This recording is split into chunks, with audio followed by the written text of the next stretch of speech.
हमारे विधानसभा क्षेत्र में ये झोला छाप बंगाली ये जगह जगह डॉक्टर बनकर बैठे हैं, क्लिनिक खोल के बैठे हैं, लोगों को यहाँ एक्सपायरी डेट का सामान दे रहे हैं।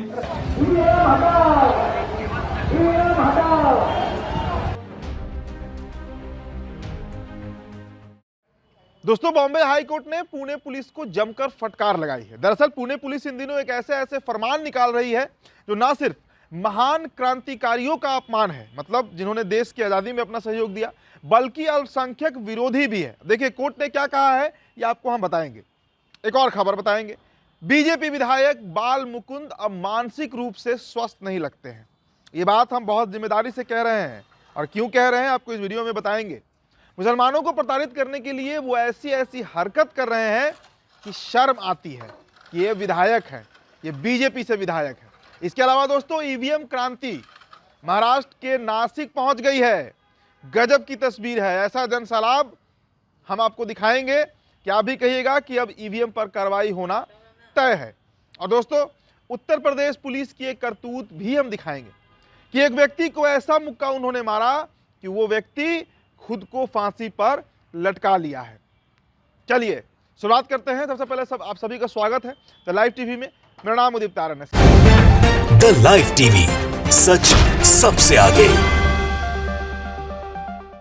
सबसे पहले बॉम्बे हाई कोर्ट की खबर।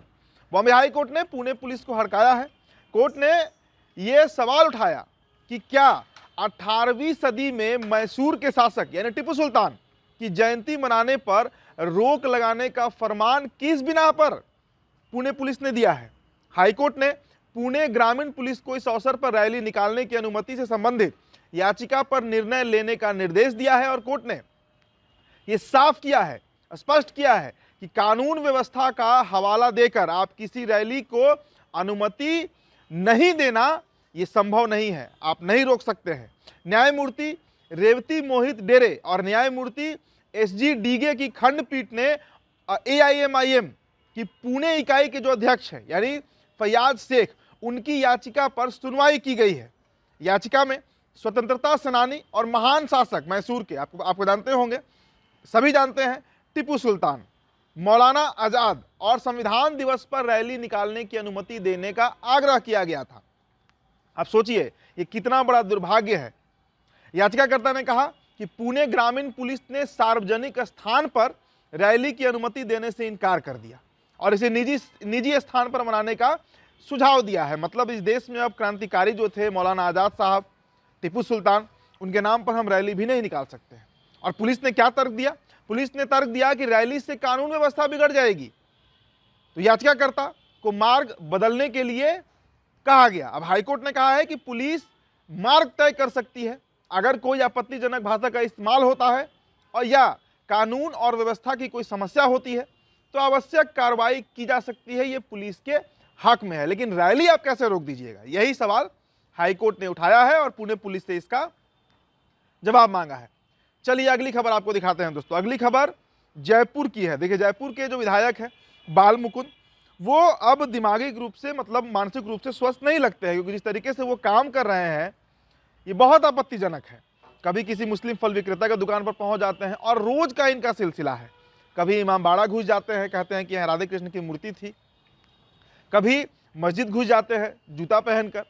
और अब देखिए अब जो ये कारनामा किए हैं, ये बाल मुकुंद जो है ये कल एक मुस्लिम डॉक्टर के चेंबर में घुस जाते हैं और उस मुस्लिम डॉक्टर से बात करने लगते हैं। कहते हैं कि तुम फेक डॉक्टर हो, तुम्हारी डिग्री गलत है, जबकि उस डॉक्टर की डिग्री उसी कमरे में दीवार पर टंगी हुई थी। एमबीबीएस की जो डिग्री होती है वो टंगी हुई थी। तो ये वीडियो आप देखिए कैसे बाल मुकुंद उस डॉक्टर को डरा रहे हैं, हड़का रहे हैं। देखिए ये वीडियो। एक फर्जी कागज लगा रखा है, फर्जी नहीं है ये, डॉक्टर साहब आ जाएंगे अभी।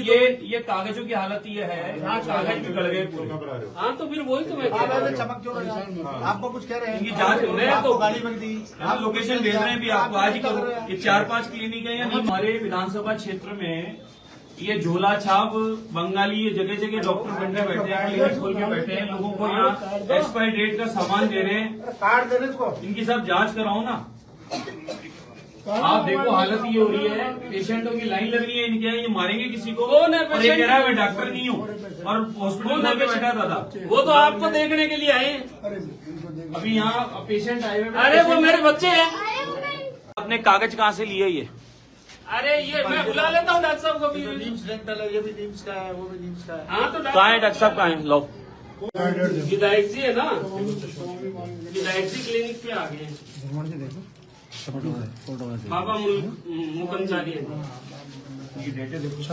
अरे कोई पढ़ा लिखा भी है क्या तुमने? मनोज जी, ये कह रहे हैं भर्ती है। मनोज खुद ही है ना, मनोज जी। कब से कब तक बैठते हो यहाँ? एक मिनट, कब से कब तक बैठते हो आप यहाँ? तो आपने सुन ही लिया जो बातचीत हुई। और सबसे बड़ी बात कि जिस जमीन पर मतलब जिस जगह पे वो क्लिनिक चल रहा है उसके मकान मालिक तक को ये हड़का रहे हैं कि तुमने किससे पूछकर इसे दे दिया किराए पर। तो अजीबो गरीब तरह के कारनामे ये बाल मुकुंद करते रहते हैं। और बीजेपी के पता नहीं शीर्ष नेता के दिमाग में क्या है, कैसे इन्हें टिकट देती है, क्यों ये। और सबसे बड़ी बात कि जनता भी अजीब है कि इनको जिता भी देती है और उसके जीतने के बाद ये क्या करते हैं, रोजाना आपको हम खबर दिखाते हैं। चलिए अगली खबर आपको नासिक की दिखाते हैं। नासिक की ये तस्वीर पहले आप देख लीजिए।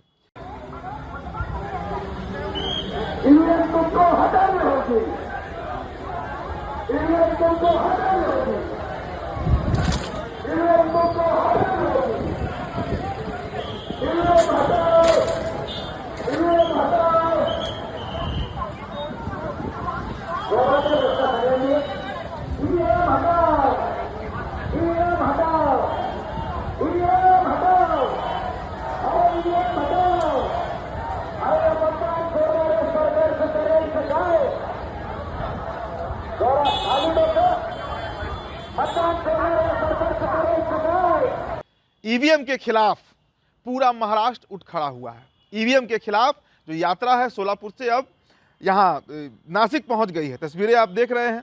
लोग जो है वो बैलेट पेपर के पक्ष में वोट कराए जाने को लेकर काफ़ी आंदोलित है। दोस्तों देखिए, महाराष्ट्र में जो विधानसभा का चुनाव इस बार हुआ उसने पूरे देश के ईवीएम पर सवाल खड़ा कर दिया। इतने प्रमाण दिए गए, इतने सबूत सामने आ गए कि ये तय हो गया कि ईवीएम की तरफ से बड़ा धांधली, बड़ा स्कैम चुनाव में किया जाता है।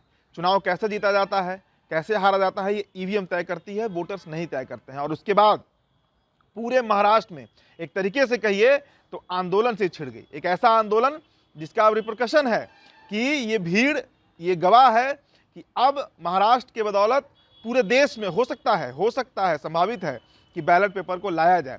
क्योंकि जनता कह रही है कि हमने वोट किसी को दिया लेकिन जीता कोई और है। हम चाहते हैं कि पुनर्चुनाव हो और बैलेट पेपर से वहाँ पर काउंटिंग हो ताकि जो मामला है वह स्पष्ट हो कि दरअसल जनता का रुख क्या है। इसके अलावा दोस्तों अब अगली खबर आप देख लीजिए। अगली खबर जो है उत्तर प्रदेश पुलिस की है। देखिए, उत्तर प्रदेश पुलिस की बहादुरी के किस्से इन दिनों खूब चर्चे में हैं। अजीब कारनामे उत्तर प्रदेश की पुलिस करते रहती है। अब कल ही अजान लाउड स्पीकर पे हो रहा था तो मौलाना साहब को गिरफ्तार कर लिया गया। संभल की घटना थी, जबकि इस देश में कहीं भी कोई नियम नहीं है कि आप अजान लाउड स्पीकर पे नहीं कर सकते हैं। अब देखिए ये तस्वीर, देखिए शर्मनाक तस्वीर है। उत्तर प्रदेश की जो बहादुर पुलिस है वो इस व्यक्ति को थप्पड़ मार रही है या मुक्का मार रही है, ये आप तय कर लीजिएगा। लेकिन ये स्पष्ट है कि मार रही है। और उसके बाद जो खबर निकल कर आई कि ये व्यक्ति जिसका कोई जुर्म नहीं था, जिसका कोई दोष नहीं था, ये मानसिक रूप से इतना प्रताड़ित हुआ कि इसने अपनी ज़िंदगी समाप्त कर दी, फांसी पर लटका लिया खुद को। और उत्तर प्रदेश की पुलिस एक बार फिर से देखिए, उत्तर प्रदेश की पुलिस का जो कार्रवाई है, जिस तरीके से वो काम कर रही है, हर रोज़ प्रतिदिन उस पर सवाल उठता है। पहले तो एक तरफा कार्रवाई, एंटी मुस्लिम कार्रवाई, मुस्लिमों के खिलाफ कार्रवाई, और उसके बाद जो मजलूम हैं, चाहे आप अल्पसंख्यक कहिए, अनुसूचित जाति दलित कहिए, जो कह लीजिए, उनके ऊपर ये पुलिस इतने कठोर तरीके से कार्रवाई करती है कि वो इतने मानसिक रूप से टूट जा रहे हैं कि अंत में देखिए ये खबर, इस व्यक्ति ने आत्महत्या कर ली, ये फांसी पर लटक गया। ये मानसिक रूप से इतना टूट गया पुलिस के डर से, पुलिस के भय से, पुलिस के कार्रवाई से। तो फिलहाल दोस्तों इस रिपोर्ट में इतना ही। बहुत बहुत शुक्रिया। अगर दोस्तों अगर आपको हमारा कंटेंट अच्छा लगता हो, हमारा खबर अच्छा लगता हो, तो आप लाइक शेयर जरूर करिएगा। बहुत बहुत शुक्रिया।